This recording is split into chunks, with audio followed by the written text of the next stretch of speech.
ప్రభునందు ప్రియ సహోదరి సహోదరులారా, మన ప్రభు అయినటువంటి యేసు పరిశుద్ధ నామం పేరట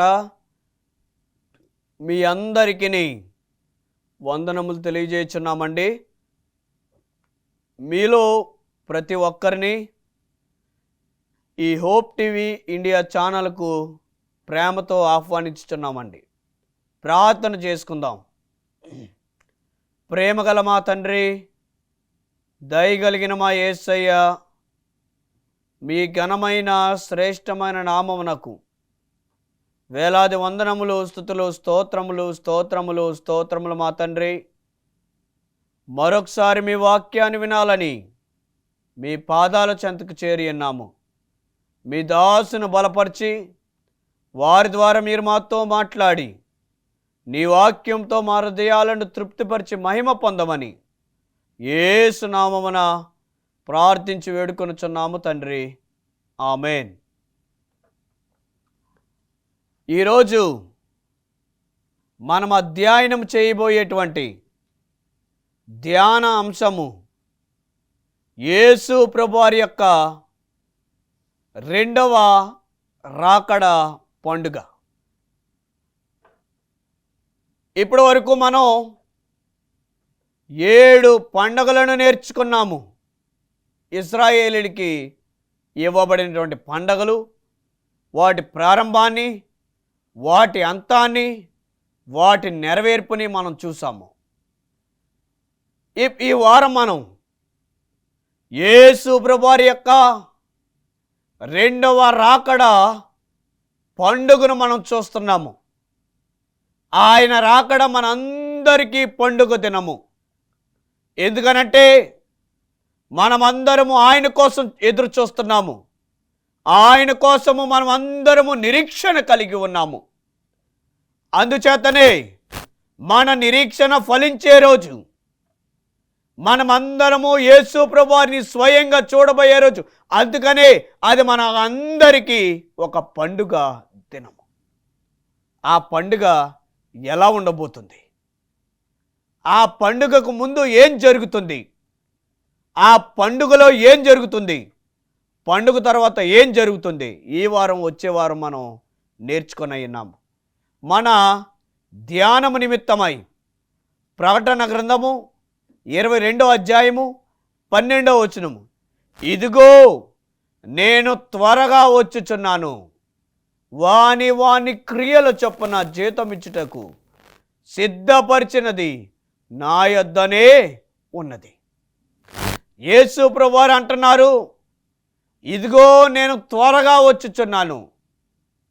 ఆయన స్వయాన బోధించుచున్నారు. ఇది ఆయనే చెప్తున్నాడు. ఇదిగో నేను త్వరగా వస్తున్నాను అని అంటే ఆయన ఎందుకు వస్తున్నాడు అని మనం ఆలోచించాలి. దీనినే మనము రెండవ రాకడ అని మనం పిలుస్తున్నాము. రెండవసారి ఈ లోకానికి ఆయన రాబోతున్నాడు. రెండవసారి రాబోతున్నాడంటే దానికి అర్థం ఏంటండి? మొదటిసారి వచ్చాడని. మొదటిసారి వచ్చి ఏం చేశాడు ఆయన? రెండోసారి ఎందుకు వస్తున్నాడు అని మనం పరిశీలిస్తే, మొదటి రాకడలో ఆయన ఏం చేశాడు మనకందరికీ తెలుసు. ఆయన దీనుడిగా జన్మించాడు. తన తండ్రికి సహాయం చేశాడు. తర్వాత ఆయన బాప్తిసం తీసుకున్నాడు. ఆయన సేవను ప్రారంభించాడు. 3.5 సంవత్సరాల పాటు సుదీర్ఘమైన సేవను చేశాడు. ఎన్నో అద్భుత కార్యాలు, ఆశ్చర్య కార్యాలు చేశాడు. తర్వాత ఆయన ఎన్నో శ్రమలను అనుభవించాడు. సిలువ వేయబడ్డారు, మరణించారు, తిరిగి లేచాడు, పరలోకంకి వెళ్ళిపోయారు. ఇవన్నీ కూడా మత్తయి, మార్కు, లూకా, యోహాను సువార్తలలో మనం చూస్తున్నాము. మొదటి రాకడలో యేసు ప్రభువారు ఏమేమి చేశారో, ఆయన ఏ ఏ సంగతులను మనకు బోధించారో, ఏ అద్భుత కార్యాలను ఆయన చేశారో, ఎలాంటి ఆశ్చర్య కార్యాలను చేసి ఆయన యొక్క మహిమను, ఆయన ఘనతను ప్రచురం చేసుకున్నాడో, ఇవన్నీ సంగతులు మనము సువార్తలలో మనం చూస్తున్నాము. ఈ సువార్తలు మనకు ఆధారం. దేనికి ఆధారం అంటే మొదటి రాకడకు ఆధారం. మొదటి రాకడ ఆయన వచ్చారా అని మిమ్మల్ని ఎవరైనా అడిగితే మనకున్నటువంటి బైబిల్ ఆధారం ఏంటంటే మత్తయి, మార్కు, లూకా, యోహాను సువార్తలు. ఈ సువార్తలలో మొదటి రాకడ గురించి విషయాలు మనకు బోధించబడ్డాయి. అయితే ఈ యొక్క సువార్తల అంతానికి మనం వస్తే, సువార్తలలో చివరి అధ్యాయాలలో ఆయన రాకడ సూచనలు మనకిచ్చారు. ఇప్పుడు ఆయన రెండవ రాకడకు ముందు ఏ సంఘటనలు జరుగుతాయి అని మనం కొన్ని మాటలు నేర్చుకుందాం. ఎందుకంటే ఆయన రాకడకు ముందు కొన్ని సూచనలు ఇచ్చారు. ఆ సూచనలు జరిగిన తర్వాతే ఆయన రాకడ వస్తుంది. ఆయన వస్తానని, రెండవసారి వస్తానని కొత్త నిబంధనలో చివరి పుస్తకమైనటువంటి ప్రకటన గ్రంథంలో ఆయన తెలియజేశాడు. ఆయన వస్తాడు నిజమే. ఆయన రాకడకు మునుపు ఏం జరుగుతుంది ఆయన కొన్ని సూచనలు ఇచ్చారు. రెండవ రాకడకు ముందు ఏమేమి జరుగుతాయి అని మనం పరిశీలిస్తే, రాకడ సూచనలు ఏంటి అంటే మొదటిది ఏంటంటే మోసం జరుగుతుంది. మోసపోకుడి. మత్తయి సువార్త 24వ అధ్యాయము 4వ వచనం, లోకములోనికి అనేకమైన అబద్ధ ప్రవక్తలు వస్తారు, వారిని గూర్చి మీరు జాగ్రత్త పడండి. యేసు ప్రభువారి యొక్క రెండవ రాకడకు ముందు జరిగేటువంటి మొదటి సూచన ఏంటనంటే మోసం, అబద్ధమైన ప్రవక్తలు. మోసపోకుడి అని చెప్తున్నాడు. మొదటి యోహాను పత్రిక 4వ అధ్యాయము 1వ వచనంలో ఆయన ఏం బోధిస్తున్నారంటే, లోకంలోనికి అనేక మంది అబద్ధ ప్రవక్తలు వచ్చి ఉన్నారు. ప్రతి ఆత్మను నమ్మక, ఆయా ఆత్మ దేవుని సంబంధమైనదో కాదో పరిశీలించి తెలుసుకొనండి. అంటే లోకంలో ఉన్న ప్రవక్తలందరూ నిజమైన వారు కాదు, అబద్ధ ప్రవక్తలు ఉన్నారు. మనము వారిని తెలుసుకోవాలి. ప్రవక్త నిజమైన వాడో అబద్ధమైన వాడో మనం తెలుసుకోవాలి. అలా తెలుసుకున్నప్పుడే మనం మోసపోము. లేదు అందరినీ నమ్మారనుకోండి, మనం మోసపోతాం. యేసు ప్రభువారు ఏం చెప్తున్నారు? నా పేరట వచ్చి వారిని అందరినీ నమ్మండి అని చెప్తున్నారా? నా పేరట వచ్చి వారందరినీ మీరు నమ్మకండి. అబద్ధ ప్రవక్తలు కూడా వస్తారు. కనుక మీరేం చేయాలంటే అందరినీ మీరు నమ్మకండి, మోసపోకుడి. వారు నిజమైన వారా అబద్ధమైన వారా మీరు తెలుసుకోండి. తెలుసుకున్నప్పుడే మీరు మోసపోకుండా ఉంటారు. లేదు అందరినీ మీరు నమ్ముతున్నారనుకోండి, మీరేం చేయబడతారు? మోసపోతారు. మోసపోతారు కాబట్టి మీరు మోసపోకుండా ఉండాలని నేను మీకు ఈ సంగతులను తెలియజేస్తున్నాను.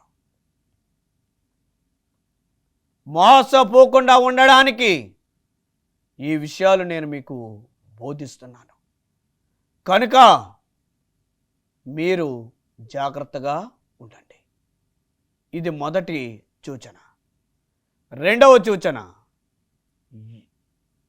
యుద్ధములు. మత్తయి సువార్త 24వ అధ్యాయము 6-7 వచనాలు చూస్తే, యుద్ధములు జరుగును, రాజ్యము మీదకి రాజ్యములు, దేశము మీదకి దేశములు వస్తాయి. యుద్ధాలు జరుగుతాయంటండి దేశాల మధ్య. అనేకమైన యుద్ధాలు మనం చూస్తున్నాము. నెరవేరుతుంది ఈ సూచన. దేశాల మధ్య యుద్ధం జరుగుతుంది, రాష్ట్రాల మధ్య యుద్ధం జరుగుతుంది, జిల్లాల మధ్య యుద్ధం జరుగుతుంది, మండలాల మధ్య యుద్ధం జరుగుతుంది, గ్రామాల మధ్య యుద్ధం జరుగుతుంది, ఆఖరికి కుటుంబాల మధ్య యుద్ధం జరుగుతుంది, అన్నదమ్ముల మధ్య యుద్ధం జరుగుతుంది, భార్యాభర్తల మధ్య యుద్ధం జరుగుతుంది, అక్కా చెల్లెల మధ్య యుద్ధం జరుగుతుంది. చూసారా? శాంతి సమాధానం లేదు.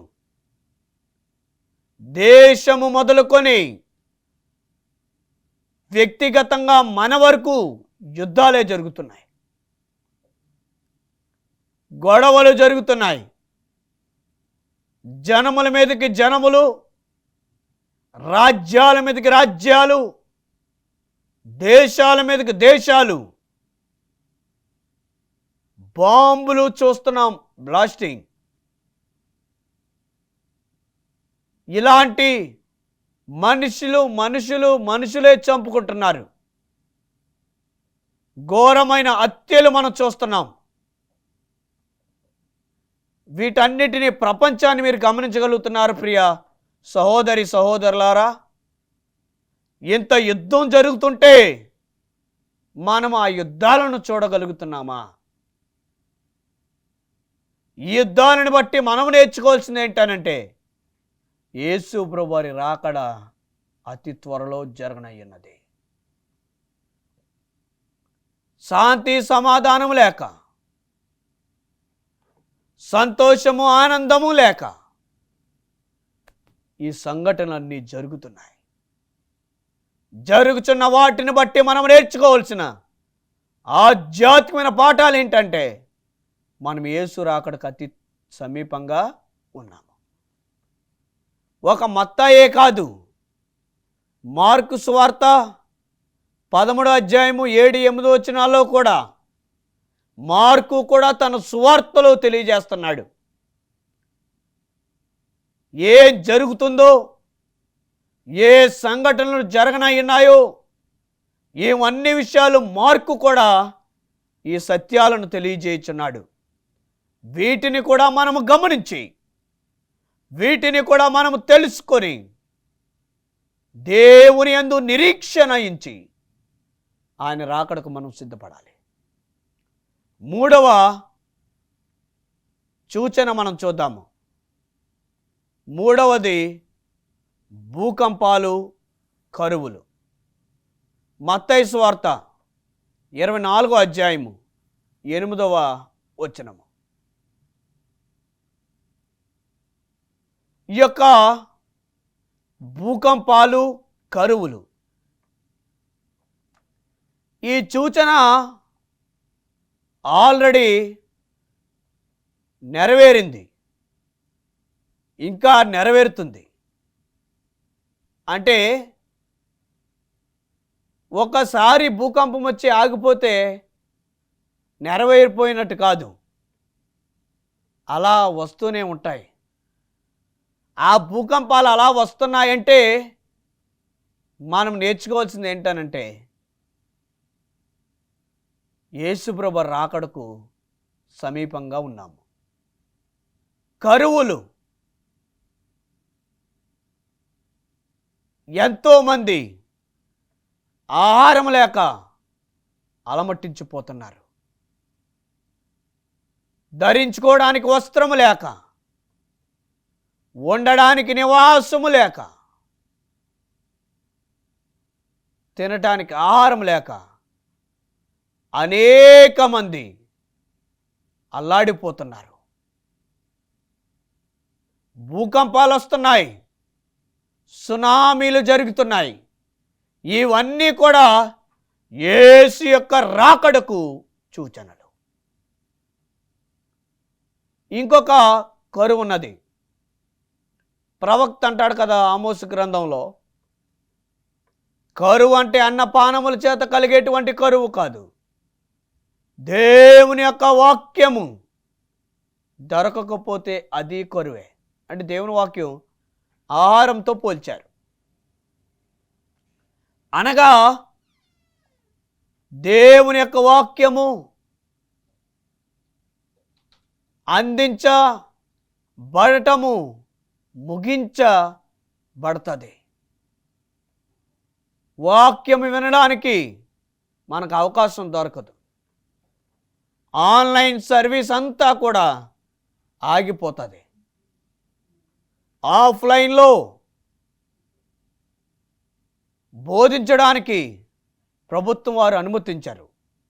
అంటే అప్పుడు ఏం జరుగుతుంది? కరువు వస్తుంది. దేవుని యొక్క వాక్యం దొరకలేని కరువు.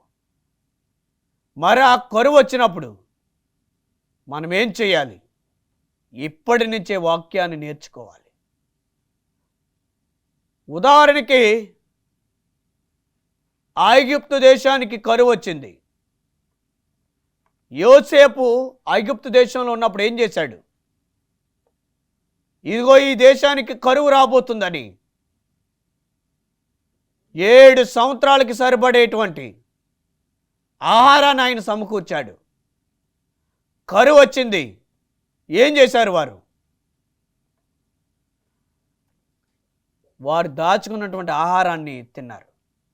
పక్కన దేశాలన్నీ కూడా కరువుతో బాధపడుతున్నాయి, కానీ ఐగుప్తు దేశం కరువుతో బాధపడలేదు. ఎందుకంటే వారు సిద్ధపడి ఆహారాన్ని సమకూర్చుకున్నారు.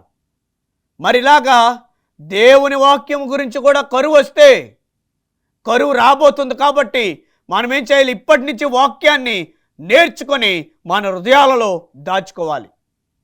ఆ కరువు వచ్చినప్పుడు మనము దాచుకున్న వాక్యాన్ని, మనం నేర్చుకున్న వాక్యాన్ని నెవరు తెచ్చుకొని మనం ఇంకా బలంగా నిలబడతాము. లేదు, ఇప్పుడు మనం దాచుకోలేదు అనుకోండి, కరువు వచ్చింది, మనం నేర్చుకోలేదు, కరువు వచ్చింది. కరువు వచ్చినప్పుడు వాక్యం మనకి దొరకదు, అందించబడదు. అప్పుడు ఏం చేస్తాం? ప్రభుత్వానికి లొంగిపోతాం, మన విశ్వాసాన్ని విడిచిపెడతాం. కాబట్టి మనం ఏం చేయాలంటే వాక్యాన్ని మనం దాచుకోవాలి. 3వ రాకడ సూచన. 4వది రాజ్య సువార్త. మత్తయి సువార్త 24:14 ఈ రాజ్య సువార్త సకల జనులకు సాక్షార్థమై అందించబడిన అటు తర్వాత అంతము వచ్చెను.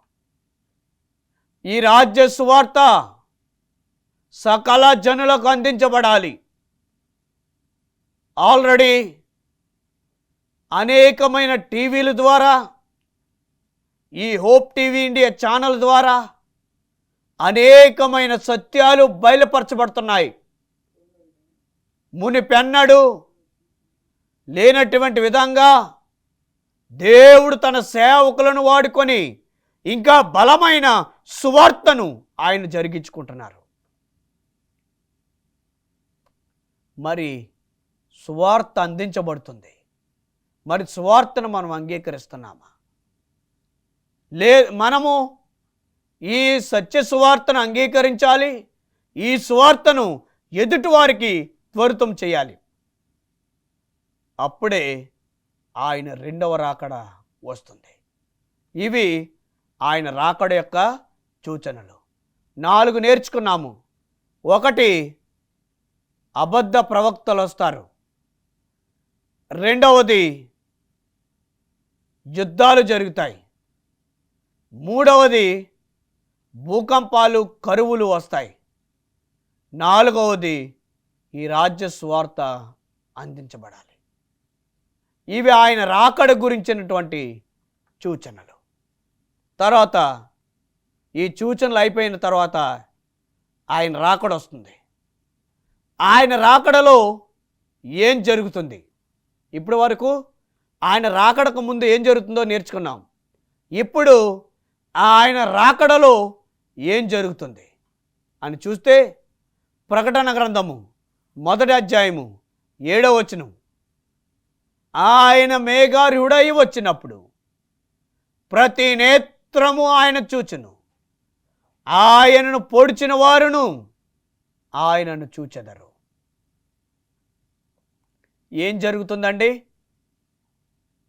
ప్రతి నేత్రము ఆయనను చూస్తుంది. అనగా యేసు ప్రభువారి యొక్క రాకడ సమయంలో ప్రతి నేత్రము చూస్తుంది ఆయన్ని. ఆయనను పొడిచిన వారును ఆయనను చూస్తారు. ఎవరైతే ఆయనను హింసించారో వారు ఆయన చూస్తారంటే యేసు ప్రభువారి యొక్క రాకడ ఏదో దొంగలాగానో లేదా సీక్రెట్గా రాదు.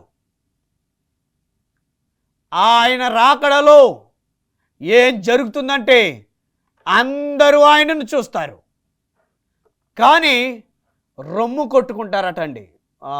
7వ అధ్యాయంలో రాయబడింది. ఆయన మేఘారూఢుడై వచ్చినప్పుడు ప్రతి నేత్రము వారిని చూచును, ఆయనను పొడిచిన వారును ఆయనను చూచెదరు, భూజనులందరూ రొమ్ము కొట్టుకుందరు. అనగా ఎంతో బాధపడతారు. మరి ఏంటి పాస్టర్ గారు, యేసుప్రభువు రెండవ రాకడ పండగ అన్నారు, బాధపడతామేట అంటారు. ఎవరైతే సిద్ధపడ్డారో వారికి అందరికీ అది పండుగ దినము. ఎవరైతే యేసుని నమ్ముకున్నారో, క్రైస్తవులుగా జీవిస్తున్నారో, నీతి జీవితాన్ని వారు కలిగి ఉన్నారో వారికి అందరికీ యేసుప్రభువు వారి రెండవ రాకడ ఒక పండుగ దినం.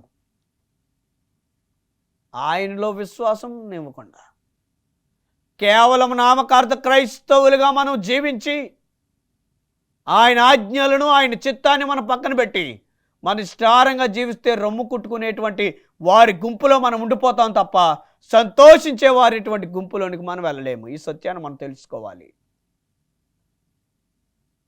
రొమ్ము కొట్టుకొని బాధపడేటువంటి గుంపులో మనం ఉండిపోతాము తప్ప ఆయన దగ్గరికి మనం చేరలేము. ఇంకా ఏం జరుగుతుంది? 1 దశలోనికి రాసిన పత్రిక 4వ అధ్యాయము 16వ వచనంలో, ఆర్భాటముతోనూ ప్రధాన దూత శబ్దముతోనూ ఆయన వచ్చెను. బోర శబ్దాన్ని వినిన వారందరూ క్రీస్తునందు మృతులైన వారు మొదట లేతురు. ఆ మీదట సజీవులమైన ఉన్న మనము ఆయనతో కూడా వెళ్ళిపోతాము. చూసారా? ఆయన రాకడలో జరిగేటువంటి రెండవది ఏంటి అనంటే, ఎవరైతే క్రీస్తునందు నిద్రించారో వారందరూ కూడా లెగుస్తారు ఆయన రెండవ రాకడలో. సజీవులుగా ఉన్న మనము మరణాన్ని చూడకుండా వెళ్ళిపోతాము. కనుక ఆయన రాకడ సూచనలు నేర్చుకున్నాము. ఆయన రాకడలో ఏం జరుగుతుందో నేర్చుకున్నాము. ఆయన రాకడ తర్వాత ఏం జరగబోతుందో వచ్చే వారం మనం నేర్చుకుందాం. దేవుడి మాటలు దీవించును గాక. ఆమేన్. ప్రార్థన చేసుకుందాం. ప్రేమగల మా తండ్రి, దయగలిగిన మా యేసయ్య, మీ ఘనమైన నామానికి వందనాలు తెలియజేయుచున్నాము. ఇంతవరకు మీ దాసుని బలపరిచి మీరు మాతో మాట్లాడారు. నీ రాకడ సూచనలు నేర్చుకున్నాము. రాకడకు ముందు ఏం జరుగుతుందో నేర్చుకున్నాము. రాకడలో ఏం జరుగుతుందో నేర్చుకున్నాము. కనుక ప్రభువా, మీ వాక్యాన్ని విని మేమందరము నీ రాకడ కొరకు సిద్ధపడడానికి మీరే కృప చూపించమని, మీ యొక్క దీవెనలు, ఆశీర్వాదములు మాపై మీరు మెండుగా కుమ్మరించమని యేసు నామమున ప్రార్థించి వేడుకొనుచున్నాము తండ్రి. ఆమేన్.